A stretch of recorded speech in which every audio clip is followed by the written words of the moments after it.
दोस्तों, आज की कहानी को जिसने शेयर किया है उसने अपना नाम रिवील करने से तो मना किया है और साथ में उसकी ये डिमांड भी थी कि मैं उसकी जगह पर होके सुनाऊं कहानी, उसकी जगह पर आकर मैं उसकी तरफ से सुनाऊं कहानी। तो आज की कहानी थोड़ी डिफरेंट होने वाली है, तो जो कुछ भी कर रहे हो सब साइड कर दो और एक जगह शांति से बैठ जाओ और अगर हो सके तो रात में ही इस स्टोरी को सुनना। तो चलो शुरू करते हैं।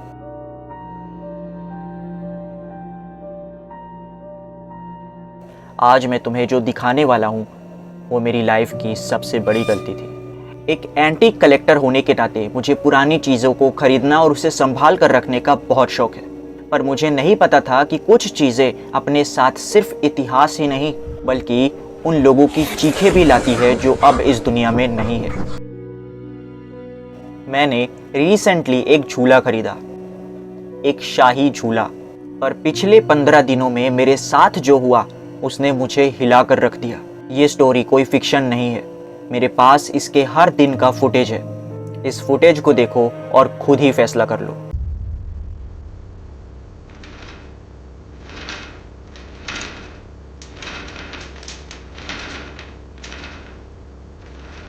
तो बात शुरू होती है पिछले महीने की।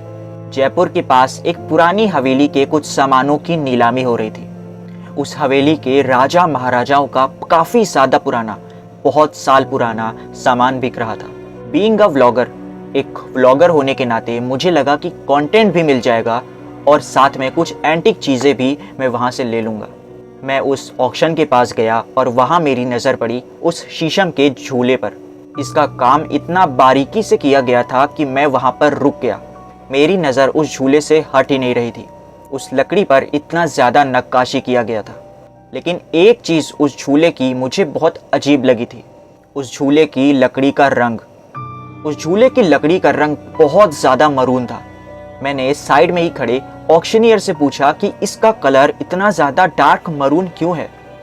उस ऑक्शनियर ने कहा कि ये झूला काफ़ी सालों पुराना है, इसलिए इस झूले का रंग कुछ ऐसा है। मैंने इस चीज़ पर ज़्यादा ध्यान नहीं दिया और मैंने उसे अच्छी खासी कीमत देकर खरीद लिया। पर उसी ऑक्शन में एक बूढ़ा आदमी था और उसने मुझे एक बात कही। उसने मुझसे कहा कि बेटा, इस झूले को तुम घर ले जा रहे हो, पर इस पर अकेले मत बैठना। मैंने सोचा झूला काफ़ी ज़्यादा पुराना है, डर तो थोड़ा होगा ही, तो उनकी इस बातों पर मैंने ज़्यादा ध्यान नहीं दिया, मैंने इग्नोर किया।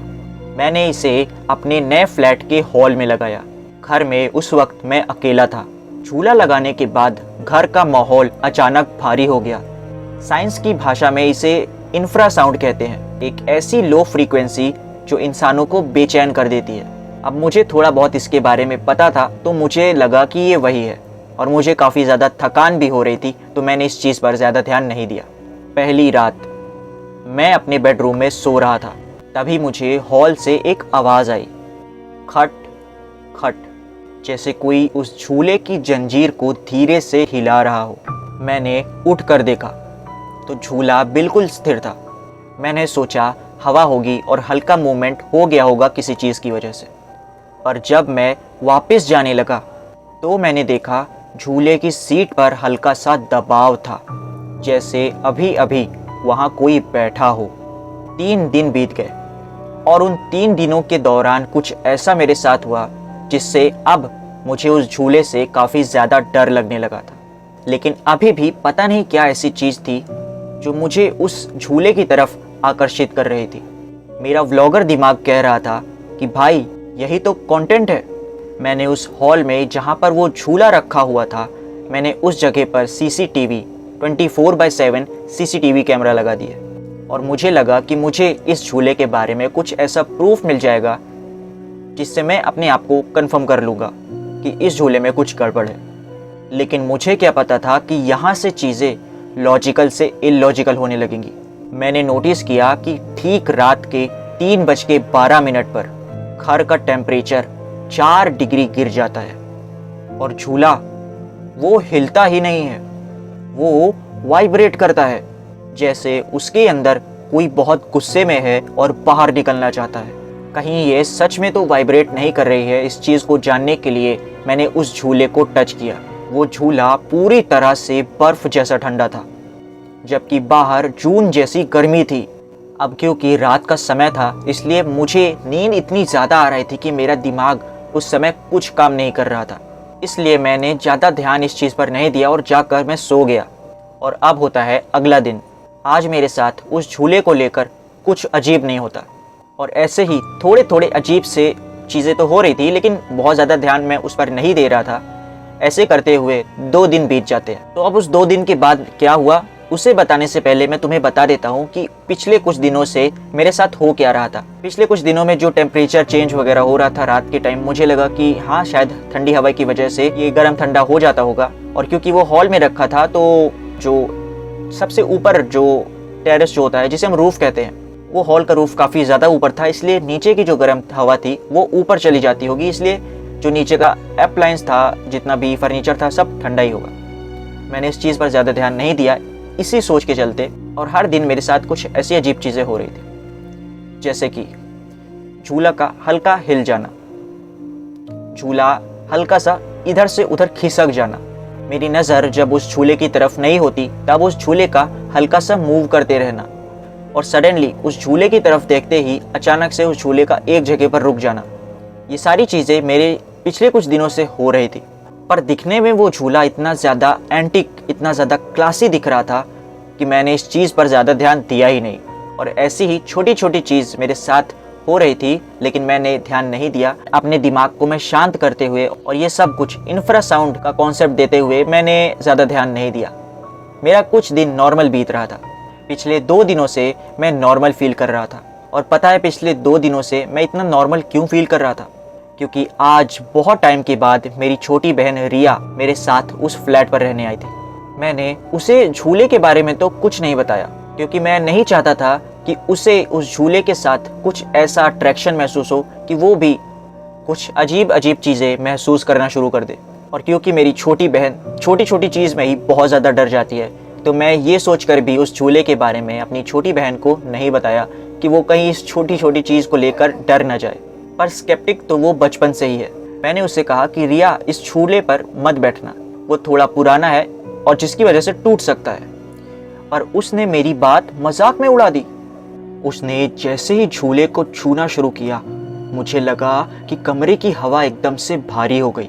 रिया ने मुझसे उसी समय पूछा कि भैया, ये झूला इतना ठंडा क्यों है, जैसे कि इस झूला को किसी ने फ्रीजर में रख दिया हो। मैंने तो हंसकर टाल दिया, लेकिन मेरा दिल बहुत जोर से धड़क रहा था। अब जैसे तैसे करके वो दिन बीतता है। रात का समय हो जाता है और रात के तकरीबन 1:30 बज चुके थे। प्यास लगने पर मैं किचन में पानी लेने गया।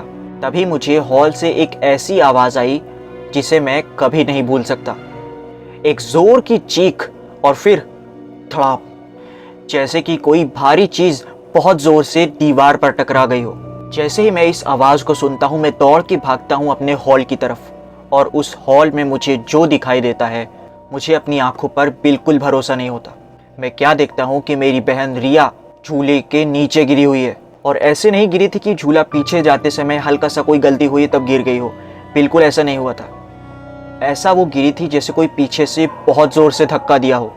और हाँ, उसके पैरों पर कुछ नीले रंग के निशान बन चुके थे। मैं तुरंत रिया के पास गया और रिया रो रही थी।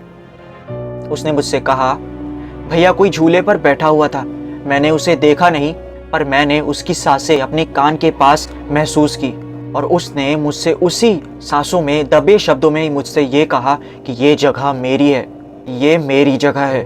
जैसे तैसे करके मैं रिया को समझाता हूँ और वो रात जैसे तैसे करके बीतती है। लेकिन अब आता है अगला दिन, और उस अगले दिन में मैं पिछले रात जो हुआ बिल्कुल नहीं भूल सकता था।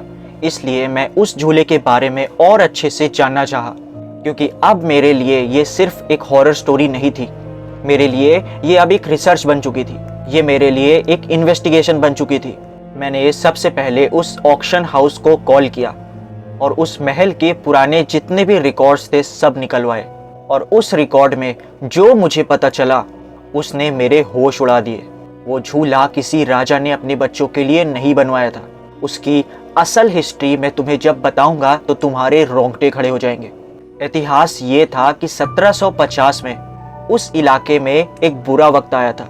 एक भ्रष्ट मंत्री ने बगावत करने वालों को फांसी देने के लिए एक स्पेशल गैलोज बनवाया था।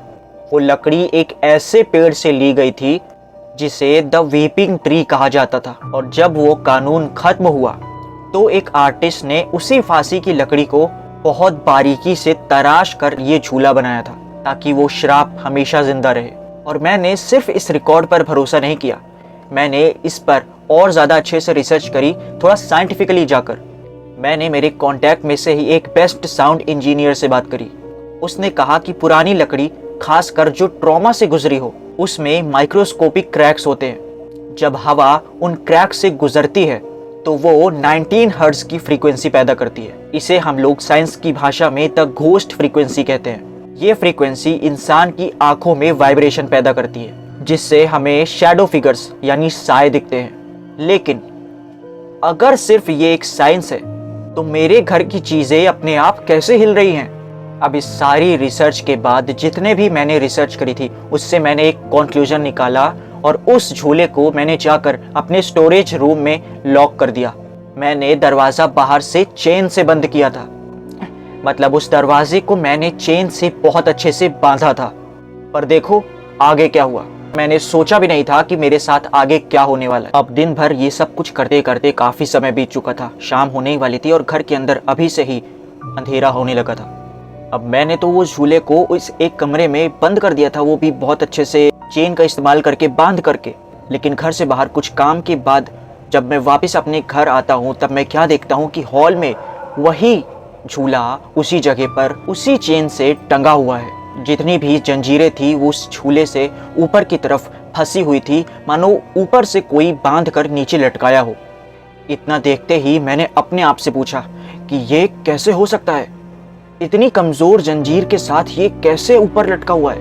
और देखकर मानो ऐसा लग रहा था कि जंजीर की वजह से वो नहीं लटका हुआ है, वो हवा में अपने आप ही लटका हुआ है। क्योंकि ये पॉसिबल ही नहीं था कि उस चेन से, उस कमजोर से चेन से इतना भारी झूला, काफी बड़ा झूला लटका हो। अब डर के मारा मैंने उस झूले को जलाने की कोशिश की। मैंने उसके ऊपर बहुत सारा पेट्रोल डाला और माचिस जलाने पर मानो वो माचिस जल ही नहीं रही थी, जैसे कि वहां पर ऑक्सीजन ही खत्म हो गई हो। अब मुझे लग रहा है कि मैं अकेला नहीं हूं इस घर में। अब मुझे समझ आ गया था कि ये झूला, ये सिर्फ एक फर्नीचर नहीं है।